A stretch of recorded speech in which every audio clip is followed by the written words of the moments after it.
চাঁদা না দেয় একজন ব্যবসায়ীকে নির্মমভাবে পাথর মেরে মারার যে ভিডিওটি সামাজিক যোগাযোগ মাধ্যমে ভাইরাল হয়েছে, সেই ভিডিওটি দ্বিতীয়বার দেখার মতো সাহস আমার হয়নি, কারণ এত শক্ত হার্ট আসলে আমার নাই।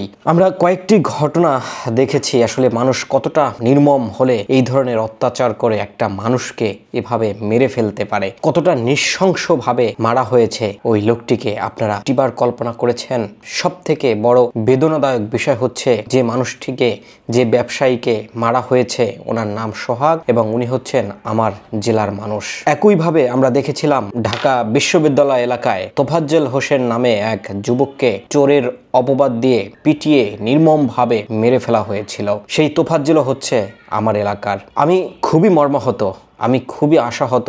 এই দেশের আইন শৃঙ্খলা বাহিনী, এই দেশের মানুষের নিরাপত্তা নিয়ে তাদের কোনো চিন্তা ভাবনা নেই। মব সৃষ্টি করে যে যাকে যখন যেভাবে পারছে পিটিয়ে মেরে ফেলছে, গুলি করে মেরে ফেলছে, রাস্তার ধারে কুপিয়ে মেরে ফেলছে, কেউ যেন দেখার নাই। কতটা অধঃপতনের দিকে আমরা যাচ্ছি একটাবার চিন্তা করেছেন? এমন বাংলাদেশ কি আমরা চেয়েছিলাম? এই হত্যাকাণ্ড কি আমরা চেয়েছিলাম? এভাবে মানুষকে প্রকাশ্যে পিটিয়ে কুপিয়ে নির্মমভাবে মেরে ফেলার দৃশ্য দেখার জন্য বিপ্লব ঘটেছিল বাংলাদেশে। এখন হয়তো এই অপরাধীকে আমরা রাজনৈতিক দলের বিভিন্ন দলে বিভক্ত করার চেষ্টা করব, ফেসবুকে এটা নিয়ে গরম হবে। আসলে আমি যেটা বলতে চাই, অপরাধী তিনি একমাত্র অপরাধী, তাকে কঠিন শাস্তি দিতে হবে এবং দৃষ্টান্তমূলক শাস্তি দিতে হবে।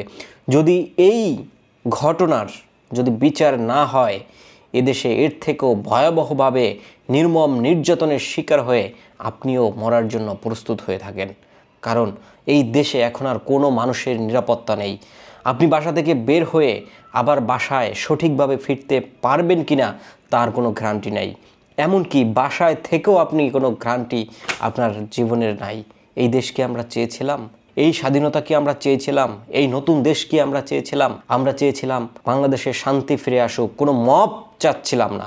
আমরা এদেশে যে মবের নামে যে ত্রাস সৃষ্টি করা হচ্ছে, যে সন্ত্রাসী কার্যক্রম করা হচ্ছে, এটি প্রতিহত করতে হবে এবং প্রতিহত করতে হলে আবারও একটি বিপ্লব ঘটাতে হবে এবং এদেশে শান্তি শৃঙ্খলা ফিরিয়ে আনতে হবে। ঢাকা বিশ্ববিদ্যালয়ে যে তোফাজ্জল হোসেনকে যে পিটিয়ে মারা হয়েছিল, সেই বিচার আসলে কি আমরা পেয়েছি বা কতটুকু পাবো সেটি নিয়েও কিন্তু সংশয় রয়েছে।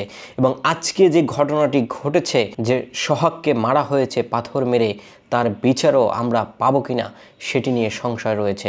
দেশের সব জায়গায় চাঁদাবাজি হচ্ছে, গ্রাম থেকে শুরু করে জেলা, উপজেলা, ওয়ার্ড, কোনো জায়গা বাদ নেই, প্রত্যেকটি জায়গায় চাঁদাবাজি হচ্ছে। প্রশ্ন হচ্ছে, আওয়ামী লীগ তো এখন মাঠে নেই, তাহলে এই চাঁদাবাজি কারা করছে? কারা করছে আর কারা সুযোগ দিচ্ছে?